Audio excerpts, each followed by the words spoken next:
Well, for resort pay, I mean, let's face it, it's hard. Let's start with the greens. Everybody knows Donald Ross designed the turtleback greens. I've heard people from the USGA call them cereal bowl greens. And yeah, there's a lot of similarities with that. You hit the green and you run off into a greenside bunker or a waste area or heaven forbid love grass, where you have a 50-50 chance of getting your club on the ball. But yeah, the greens are, green complexes are very challenging, as you guys know. Like Martin Keimer in 14 will use his putter from off the green an awful lot. And whenever I see somebody using a putter from off the green, I call them, "Oh, you're a Pinehurst golfer." Because because we amateurs don't have their wedge game, where the pros should have it. But yeah, a lot of putting from off the green this week.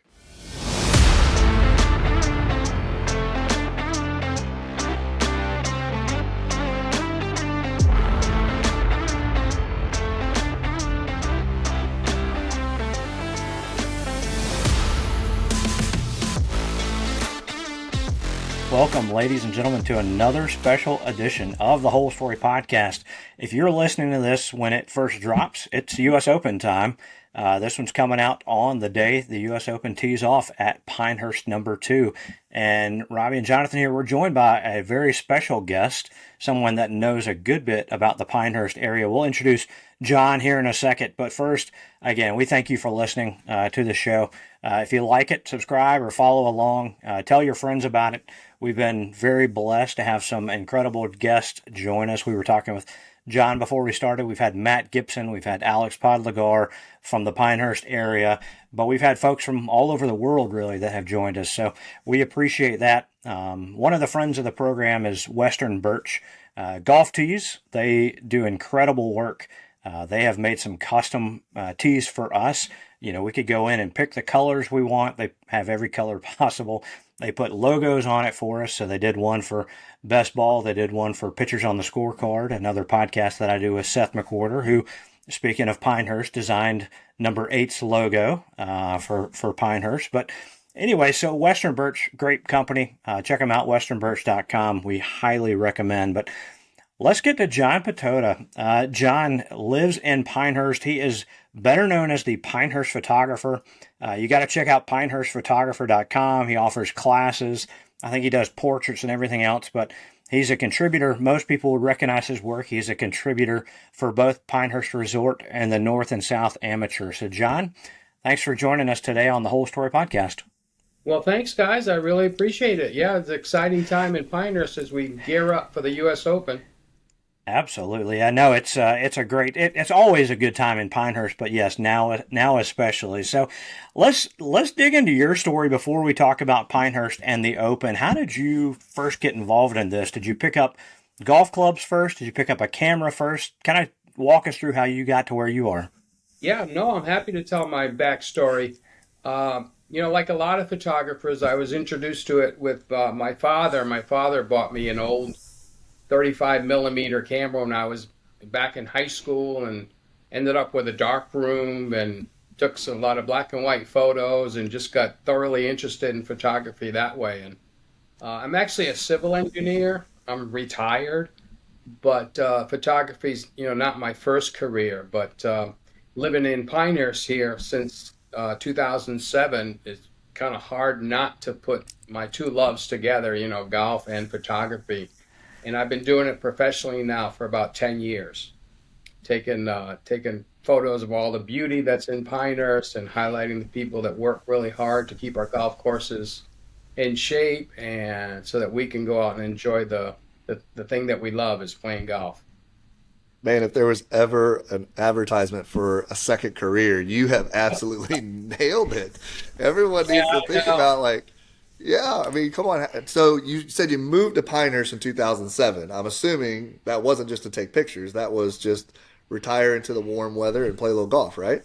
Yeah, well, actually, I'm the reason why I'm here, like a lot of people in Pinehurst, I was in my living room in Massachusetts watching the 1999 U.S. Open, and they made such a big deal of Pinehurst. I thought, you know what? Someday I am going to visit Pinehurst. At that time I was hooked in golf, not so much photography, but busy raising a family and a career. And so that was in 1999, when that famous putt Payne Stewart made on the last day. I thought, man, there's going to be a time where I want to visit Pinehurst. 2006, my father had passed away, and uh, when that happens in your life, I think it's kind of like a moment. And I took that opportunity to say, you know what, I'm going to do a little bit of traveling. My kids were on their own. Um, I came down here in 2007 and said, this is where I want to retire.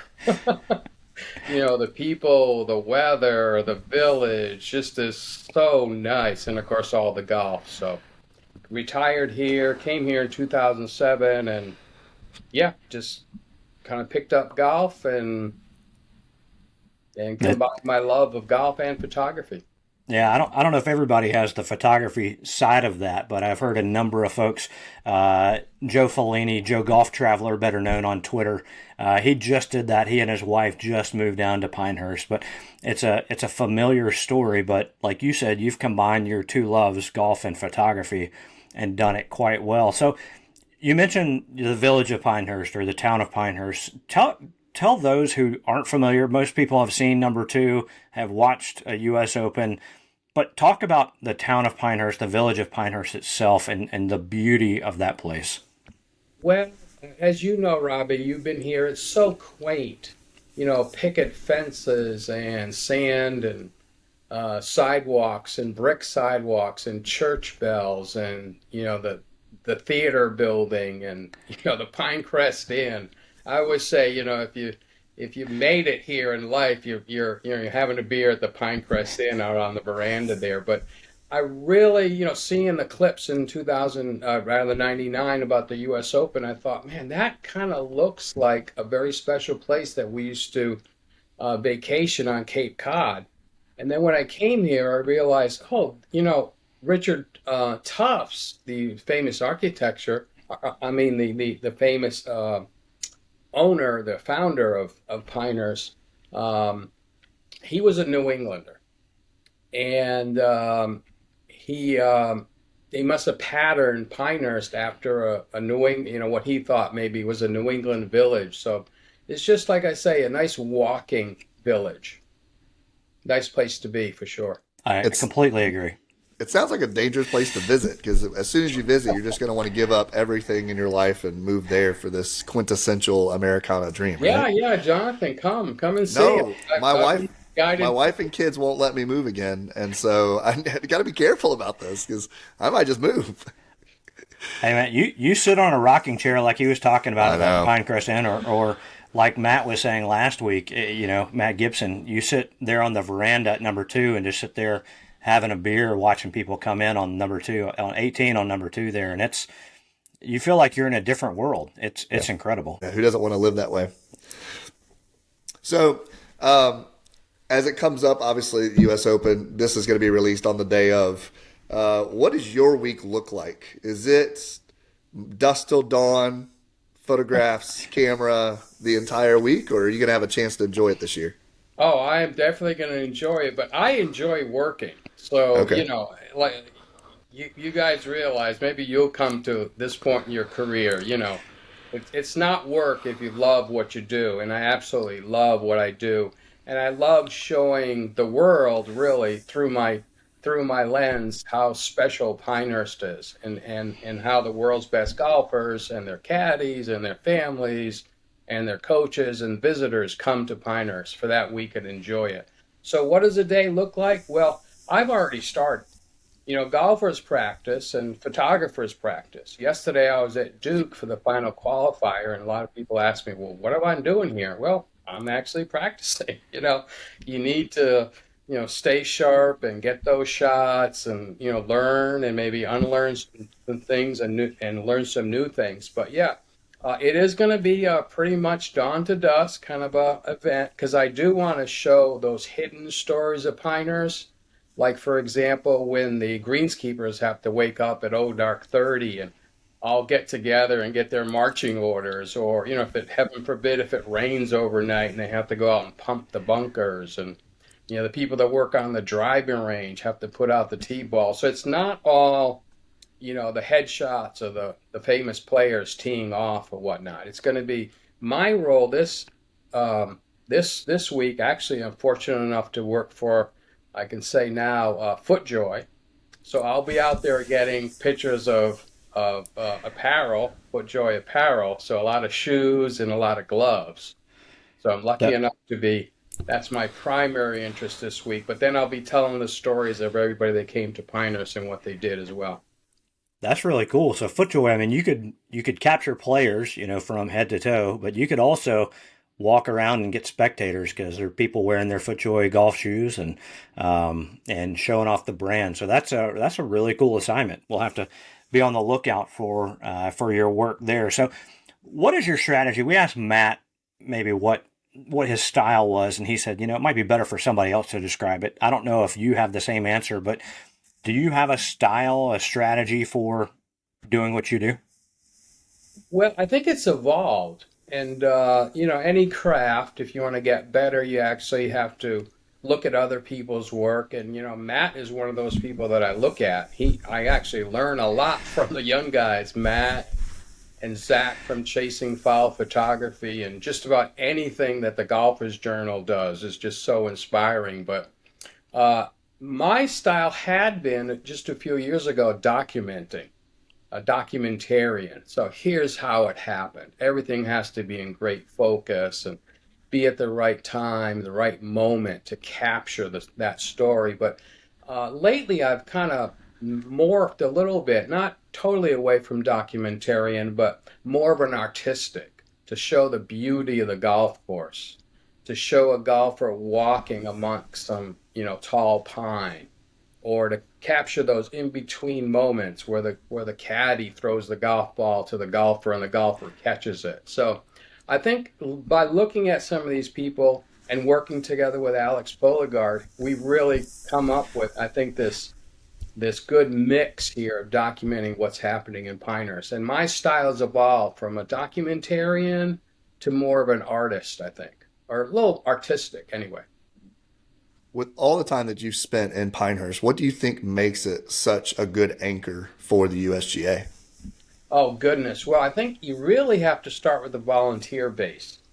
I've Huh. been told that, since we are a retirement community, I think we still can consider ourselves a retirement community.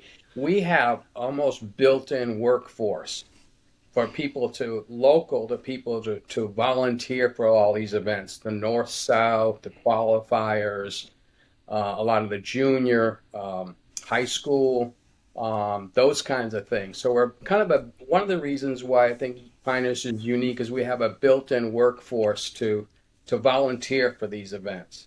I think we also have the room. We have 9 courses, well now 10, lot property, but we've got plenty of room to set up, the merchandise tent over there on the driving range, very large driving range, or the entrance by closing the 18th hole of number one.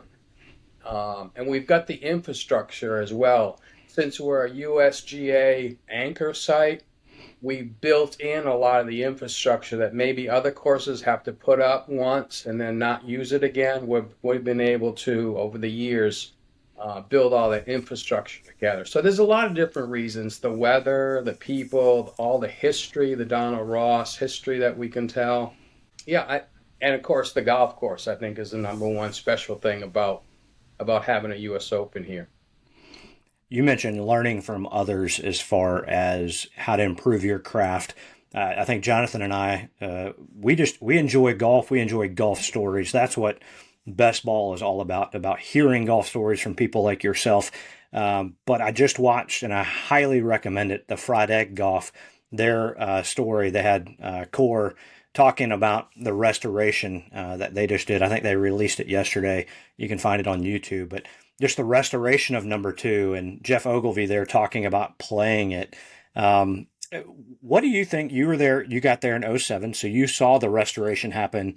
I You did. saw the men's and women's open there in 2014. What are your thoughts on the course itself as it, one, just in general for resort play, but two, as it prepares now for another U.S. Open? Well, for resort pay, I mean, let's face it, it's hard. Let's start with the greens. Everybody knows Donald Ross designed the turtleback greens. I've heard people from the USGA call them cereal bowl greens. And yeah, there's a lot of similarities with that. You hit the green and you run off into a greenside bunker or a waste area or heaven forbid love grass, where you have a 50-50 chance of getting your club on the ball. But yeah, the greens are, green complexes are very challenging, as you guys know. USGA really sets up the golf course so if to test all parts of your game. If you hit the fairway, there's also, maybe a slight chance that you can hit the fairway and then bounce off into the rough. And again, we're questionable whether you're going to get your club on the ball. So it is hard, even from the whites or the blue tees for amateurs. I would used to love to play number two, but now here as I get older, hey, you want to play number two? Well, let's go to number one, or how about number four? I kind of like that better. Is there any tee times available on number four? But for the pros, yeah, it is, I'm probably not the one to speak to this, but it will be challenging. It probably will be right around par. It has been the last three opens. Not too many people have broken par for the opens here. And the winner, like Martin Keimer in 14, will use his putter from off the green an awful lot. And whenever I see somebody using a putter from off the green, I call them, "Oh, you're a Pinehurst golfer." Because we amateurs don't have their wedge game, where the pros should have it. But yeah, a lot of putting from off the green this week. You keep talking, and I feel like it should be my second home. Like I'm a putter. I putted from 100 yards off and made par on the hole. It was a great shot. It was the best risk reward I've shot probably in my life. Uh, So, when you talk about hitting par, and I like that perspective because you said if someone says, "Hey, let's go play number two," your first thought is, "Well, there's 9 other golf courses. Can we pick another one?" So, talk about that because Robbie got a chance to play number two. I haven't. Yesterday, I played in a tournament and shot 100. So, like, take someone that's never been there, take us through how difficult is it to, because it sounds like you're a decent golfer, but you still had to grind it out on number two. What's that going to be like this week Mhm. with the extra conditions? Yeah, that's probably a good term for it, grind it out. But boy, you're smiling the whole time, I Oh, wow. remember my first time playing number two, yeah, I guess it was before the restoration. You hit a 3 wood off the first tee just so you can find the fairway. You take a mid iron to the green and you just you're hoping that it's Don't go left. left, exactly. You're hoping that it stayed on the green. In my case, it did, and then two putted and made par. It's like, wow, I have arrived. I'm playing Pinehurst number two. That sensation. And I remember the day. It was a fall day. I remember who I was with. Just remember an awful lot of that from back in 2007. So, and it just continues from there. Um, I know we're not going to talk about other golf courses, but real quickly, I've been to Bandon Dunes, and that's another experience. That's another buddy trip that you go out there just once in a lifetime, and you kind of remember it forever. So you play Pinehurst number one, and you remember it forever. You remember the three putts. You remember you went from bunker to bunker. And if you're lucky enough to get a local caddy, he'll walk you around the golf course and tell you, over there is Donald Ross's house off the third green, or John Daly made, what did he make? 14? A lot. A lot. A lot on number eight. So yeah, it's just so much history. Walk around, where Ben Hogan walked around, and some of the other greats, Shaq Nicholas and Arnold Palmer played a senior event here, and it's just oozes with history. You go into the clubhouse, you see all of the trophies that have been contested here. You see all the black and white photos, some color photos, and it just kind of, it's all golf all the time. You go over the veranda, people are sipping a beer, they're talking about golf. You go into the pro shop, people are buying hats and tees, of course, they're talking about golf. You go to lunch, even in the village, you're talking about golf. So, Jonathan, you're in one of the meccas for golf, and I'm sure that Yeah. you're always talking about golf. Well, you come to Pinehurst, you're always talking about golf. You're with like-minded people that just love golf and love the area, so it's pretty special. Well, and that seems to be the biggest difference because it's middle of June right now. No one's talking about golf in Augusta. If you're walking around, we always get excited because they start cleaning up the roads, cutting grass, planting new flowers all around Augusta, and they're getting ready for the patrons to come in. But in Pinehurst, that's just a year-round experience. It feels like almost to borrow off a Field of Dreams. Is this heaven? No, it's Pinehurst. So Yeah. Well, I think one of the things, Jonathan, we talked about this with Matt too, that, the big difference between Augusta and Pinehurst is you can drive by right, Magnolia Lane and kind of peek really quick, but you can go to Pinehurst and you can play number two. yeah, You can walk the same place that Payne Stewart in '99, won the Open, or Keimer, or Michael Campbell, or whoever's going to be this year, right? So the opportunity to go play a course and I think again, the beauty of Pinehurst number two is they don't have to change the course too much from regular resort play to when the Open happens, because it is what it is. It's going to be a test regardless. I remember, John, I played about this time last summer, and like you, I think, described very well, you just can't stop smiling, right? Like, you might be like a John Daly and hitting it back and forth and get a big number, but you just can't stop smiling because of the history and just the experience of playing. I think the only disappointment I had was I did not get a two, so I could not get a deuce coin. That was the only regret. Hopefully, I'll get another opportunity at it. Yeah, that deuce is special over there. Again, everybody's talking about golf. Whether Jonathan, you shot 100 and something, or you shot your personal best. Everyone's having a good day in Pinehurst. well, you're either on vacation or retired. It sounds like so. Yeah, It's hard to have a bad day, right? exactly. What do you think of the new Golf House Pinehurst and the Hall of Fame being there? We just love it. I know that we had to give up some tennis courts over there, but I think tennis is doing really well in Pinehurst in that location, and who knows where some of the other tennis courts will be relocated to. I know there's a big pickleball presence here on number 6 where I live, but yeah, those two buildings, I mean, they've really done it right. The USGA knows how to put together, golf contests, and they seem to know how to put together buildings too, because it's just spectacular.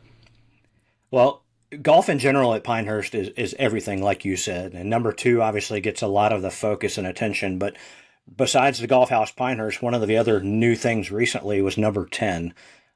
Tell us about that in your words. Obviously, you've been out there, you've taken photos.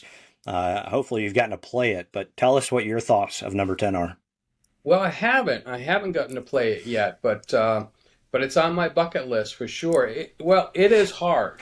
It's long. There's a lot of elevation changes, and if you've been to Pinehurst, you realize this is the sand hills. But really, number 2 doesn't have an awful lot of elevation changes. But this property that is off property south of Pinehurst in the little town of Aberdeen does have a lot of elevation changes. In fact, you can stand on one of the tees on the back 9 and actually get a pretty wide vista of the rest of Moore County. So it's different. It's different than any other course. In fact, I kind of liken it a little bit to some of the golf courses that I played at Bandon Dunes, just kind of wide open, no houses, beautiful scenery. So yeah, it's on my bucket list. Yeah, well, I think we need to reach out and get you a tee time out there. What are you most looking forward to this week? Obviously, it's going to come in. It sounds like dusk till dawn, but personally, what are you most looking forward to this week? Well, I'd like to see the fan reaction.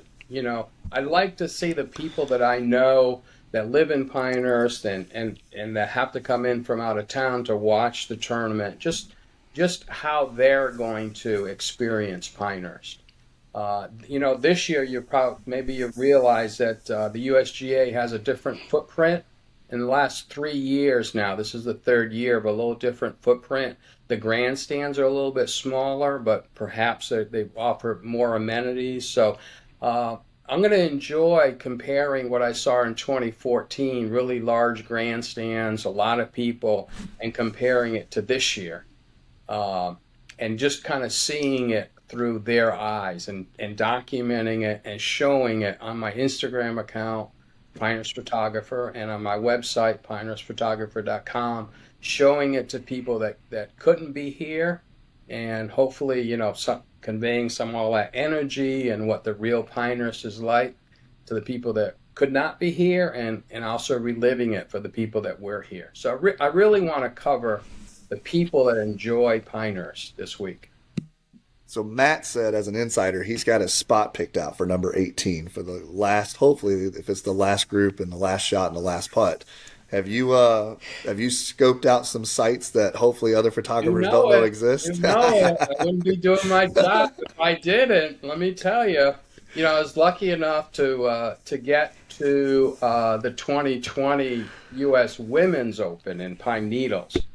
That second to the last day, I kind of thought, well, it's going to be an awful lot of photographers on the green taking the picture of, what ended up to be Minjee Lee holding the trophy. So I thought, well, you know what? I need to get a unique shot. So I was able to get around on the rope line and taking a picture of Minjee Lee raising her trophy she turned around and recognized everybody that was on the rope line with me.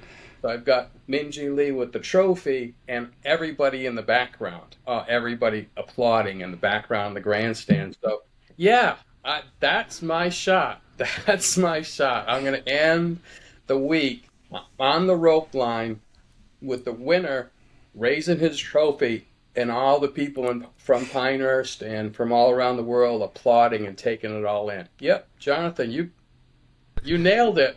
Well, you weren't supposed to share the secret. We were just wondering if you had a secret. Yeah. There are others. There are others that you haven't revealed. All our golf photography friends will be busy working when this is released. They'll have to listen after the fact. That's true. They're like, we missed it.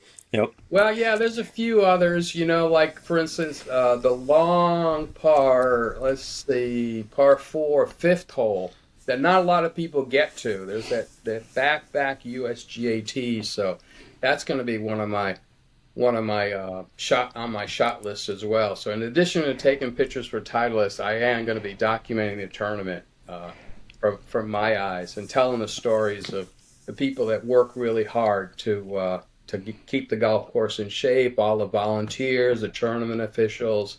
I really want to do a lot of that as well, back of the house stuff. Well, you're speaking my love language. Like, I appreciate the golf and I appreciate the action that's going to happen, but we're not talented photographers, but Jonathan and I love talking to people and getting their stories and our thoughts. We would love to do the same thing you're doing, but not with a camera, but just talk to the spectators, talk to the people in the village about what is the Open being here mean to you? Tell us about your experience of being here at number 2 for the day. So, we're excited about what you're doing. I think that's great, documenting the spectator experience. Yeah, not only a spectator experience, but like I say, the greenskeepers, all those guys that work hard so we can enjoy playing golf. I really like to tell their stories as well, because photographers, kind of like you guys being podcasters, you're really storytellers, and I want to tell that other person's story. Why are they here? What did they see? What did they do? That kind of point of view. That's what I try to do at the North-South, too. I'm the photographer for the North-South, the amateur tournament. It's actually several tournaments, the men's, the women's, the seniors, the juniors. That takes up a lot of my time during the summer, too. So a little bit of overlap there. I know the courses so well that, I've got all the angles filled out. Yeah, I was very lucky to take over from a very famous photographer who since passed away, Thomas Toohey Brown. He was a photographer for the North-South, in addition to magazine photography, traveled the world in 2019, and been the photographer for the North-South ever since. So I'm very proud of that. Well, the North-South's probably going to get even more publicity than ever before, with one of the winners going on to win the a PGA Tour event. Yeah, yeah. We did have him, but there's an awful lot of other people too that matriculate. They go from amateur golf into professional golf. So yeah, I enjoy telling their stories as well. When they were amateurs. Well, we've got a friend that we've done a few best ball roundtables with. Jonathan has worked with him in the past.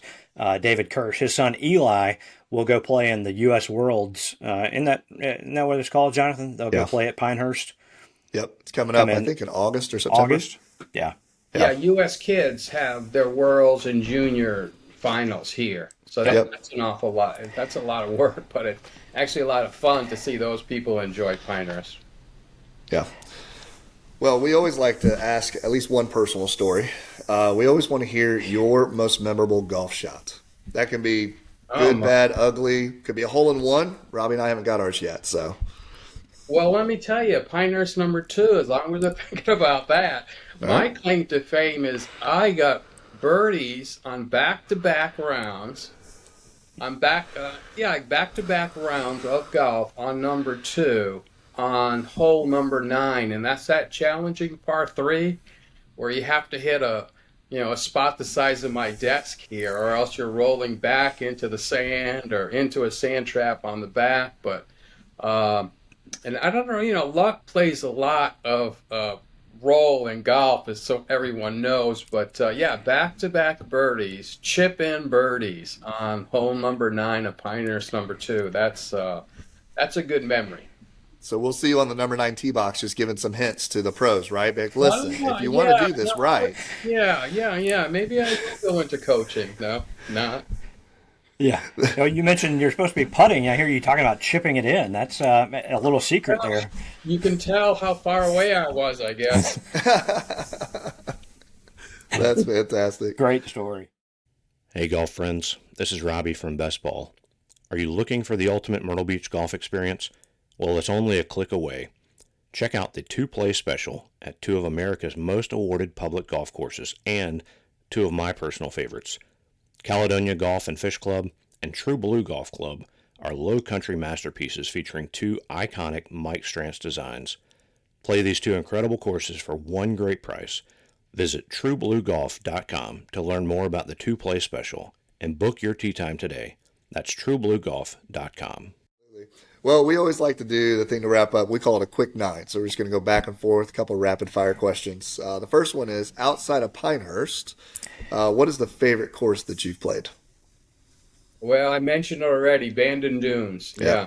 Yeah. Went out there for 2 days, and of course you have to play 36 holes every day. So, played Bandon Dunes and Bandon Trails and Old McDonald and one other. And yeah, great place to visit. Great buddy trip for sure. Recommend it. It's on our list for sure. Yeah, that's on our bucket list. And you mentioned number 10, so we'll take it out of the running for this next question. What course is at the top of your bucket list? Ones that I haven't played, Sure. I've heard a lot of good things about Cabot. Right there in Canada, a lot of ocean views. Yeah, I'm excited to make a reservation up there one day. All right. What is the most underrated course at Pinehurst? I love #4. There's just, I don't know if it's just the mojo or, had a couple of good rounds there, and you just feel good when you're on that first tee. I don't know. To me, 4, ever since the redo, they took a lot of trees down. They rerouted. They abandoned one green, actually on the back 9, a par 3, and added another one. So yeah, there's just beautiful vistas on #4. You stand there on the 6th hole, and you can see a lot of the course, which is not normal for courses around here. You can see Okay. so many different places of the course on #4. So when you guys come, I'm going to say, yeah, put #2 on your list and of course #10, but don't forget #4. I just played number 3 recently, and I loved it. That was the first time playing that one. For a shorter course, it stands up, and I thought it was excellent. So, all right, next question. What is your favorite hole at Pinehurst to photograph? Let's see. There's some really good holes on course 4.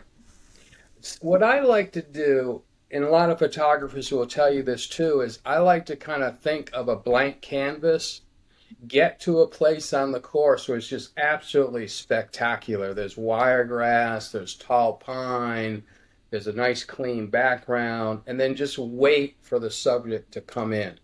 So there's a part 3, I think it's 13 on number 4, where you have all those elements right there. Foreground interest with the love grass, nice clean background, and then tremendous tall long leaf pine. And when a golfer, especially a golfer that's maybe a junior golfer with long legs, just kind of accentuate that tall aspect, skinny golfer, and then you got those tall pine trees. To me, that's just the best place to take a photo. Nice clean background, and you're accentuating the beauty of the golf course. 4 is going on our list now too. We're adding to our list every time we talk to somebody. We might need to crash at your house because we're going to have to be there for a few days. A week. I say, okay, well, yep, spare bedroom. Yeah. Who would be in your dream foursome? Oh, wow. Well, I grew up, I'm going to date myself a little bit here, but, Freddie Couples has to be there. I'm sorry.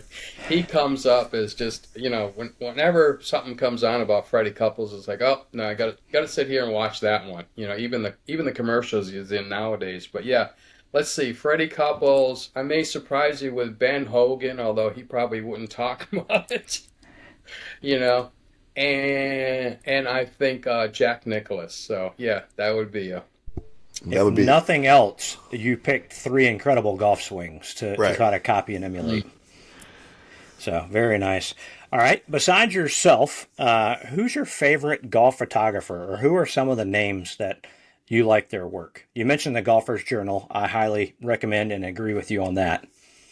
Yeah, anything in the Golfer's Journal, really. I just, wait for that magazine to come in and then, drool over the pages, look up the photographers, look up their Instagram accounts and kind of try to, see what the secret sauce they're using, what kind of camera, what kind of lens, where are they standing? So, yeah, I'll have to admit that. But I've already, mentioned it with Matt Gibson. I mean, Matt is a terrific guy, friend of your show. Number one, terrific guy and a terrific photographer. His eye is really sharp. He is a extraordinary storyteller. I always see him and I tell him, you're on the Mount Rushmore, Matt. You're on the Mount Rushmore of photography. So yeah, those that's and then there's a lot of USGA golfers too that I go to their the USGA website and kind of take a look at see what they're doing. So yeah, there's a lot of people to draw on, especially some of the younger ones. I mentioned Zach from Shooting Foul Photography. He's got his own unique style, and a lot of black and white, a lot of moody photos. That's not kind of my style, but I do kind of appreciate the work that he does for sure. Well, those are all great ones to check out. Like you said, you can always find them. The neat part is, you've probably seen this obviously change in the last, since you moved in 2007, the access to the photography now. Because you can take the picture and see it. Everybody gets to see it on Instagram, on Twitter, all the social media, as opposed to maybe waiting for the magazine. So, yeah. It's never been easier to take photos, I think. The photography business, compared to when I started, of course, with film, it's never been easy to buy a very, very good camera that has 45 megapixels and a great lens that costs $2,000. But I think it's not the camera or the lens you have. It's putting yourself in front of a great subject and then interpreting kind of what you see and showing other people what you saw through your lens. The next question is completely off topic from photography, but what is your favorite snack on the golf course?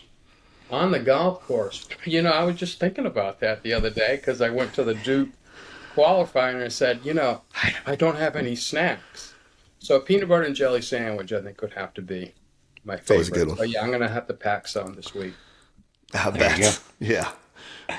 All All right. What is your favorite golf course logo? You know, whoever does the logo designs in Pinehurst, they have got it. You know, they can really capture, you know, the essence of that course. You know, but I have to go with the Cradle Crossing. Excellent logo. Yep. You know, you got the railroad crossing sign, and then the sleeping putter boy there. You know, with the hat, a big floppy hat, and he's taking a nap. So, Cradle Crossing has got to be cool.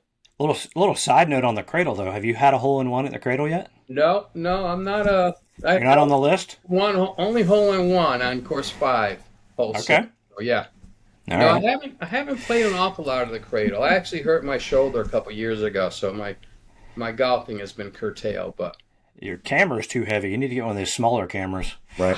is there such a thing as a small camera? I don't know. I don't know. All right. Last question. Who do you think will win the 2024 U.S. Oh man, Open? you're gonna put me on the spot. Yeah, here. of course we are. You know everything about Pinehurst and the Oh golf. my goodness. Well, I just saw Webb Simpson. He qualified. You know, he won the U.S. Open, but you know, you only get the 10-year exemption. So, and he's a local guy, so you know, we're all pulling for him. But there's an awful lot of Titleist guys that I'm pulling for. You know, so yeah, I'm pulling for anybody that's wearing a FootJoy Titleist. logo.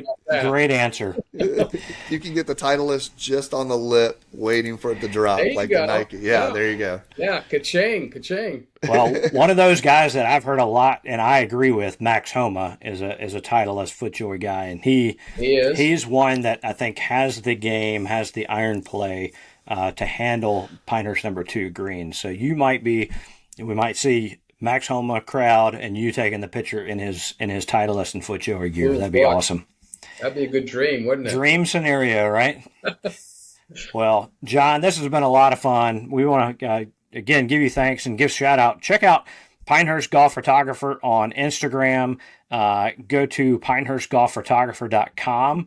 Sign up for classes. I saw one that you could even learn how to take pictures with your phone, better pictures with your phone and stuff. So, yeah, John, it's been a treat for us to get to chat with you today on the Whole Story Podcast.